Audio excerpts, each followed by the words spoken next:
Morning Post TV va rester la référence du sport au pays. La preuve. Salut les amis, moi je suis Jimmy Mwindo, cycliste international.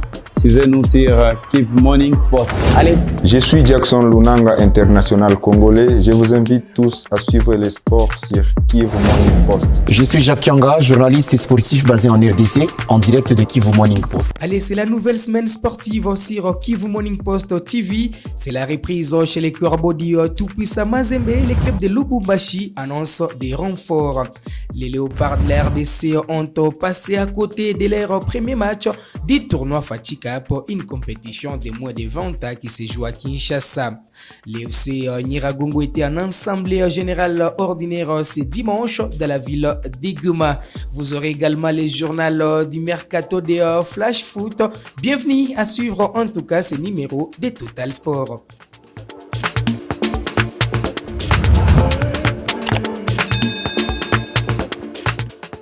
Après les départs de Renfoldo, Kalabale Zambie, Christian Kofi Kwame l'Ivoirier, Amédée Massassi l'international congolais et Joe Issa Mampeko aussi un congolais, le tout-puissant Mazembe va poursuivre son lessivage.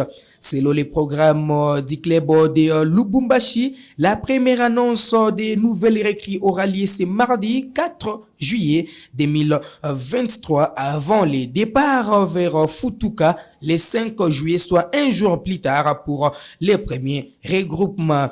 Tous les yeux donc des fanatiques du tout-puissant Mazembe seront rivés vers Lubumbashi pour attendre les joueurs qui vont renforcer l'effectif de l'entraîneur Lamine Diayo qui est revenu chez les Corbeaux après un parcours très impressionnant ponctué par une finale de la Coupe du Monde des clubs, mais également une Ligue des Champions sur les continents africains. On va parler des Léopards de la République démocratique du Congo prévu les samedis puis décalé de 24 heures. Les matchs des Léopards de la RDC a tourné au vinaigre ce dimanche au stade des Martyrs de la Pentecôte.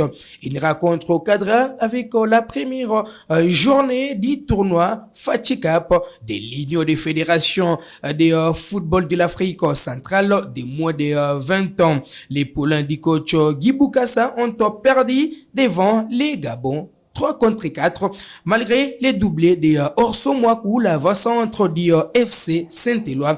Lupopo, les Léopards de la RDC pourront donc se contenter de ces 3 buts marqués, mais une défaite puisque les Gabonais ont marqué les buts du break dans les temps additionnels. Déception pour les Congolais qui joueront le deuxième match contre la République centrafricaine.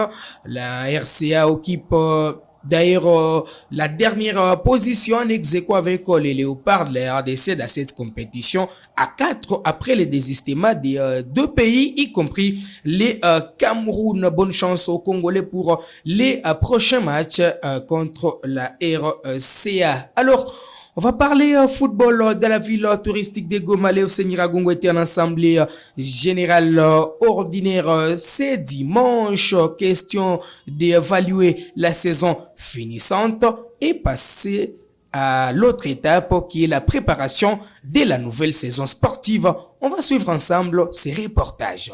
Visiblement, c'est la pire saison réalisée par les académiciens du FC Nyiragongo. Nous avons regretté la place que l'équipe a occupée, notre équipe FC Nyiragongo a occupée, parce que si vous voyez les moyens que notre président Ramazani a mis cette saison dans cette équipe, ça ne reflète pas la position que nous avons occupée. Il y a vraiment une inadéquation entre les deux. Nous avons été 9e sur 11 équipes mises en compétition, alors que nous avons les cordeaux technique qui est qualifié, mais les résultats étaient médiocres. Engagé dans l'élite du championnat local de football de Goma, l'équipe expérimentale du centre de formation des jeunes Nyiragongo était d'ailleurs attendue en 2e division.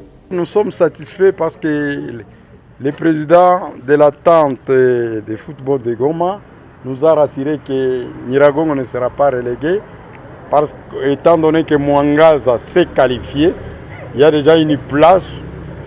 Alors, on ne peut pas quand même laisser Nyiragongo dans la 2e division compte tenu de sa fiabilité et sa viabilité. C'est pourquoi nous serons repêchés et nous allons jouer la première division et pour nous, nous sommes très satisfaits de cette bonne nouvelle.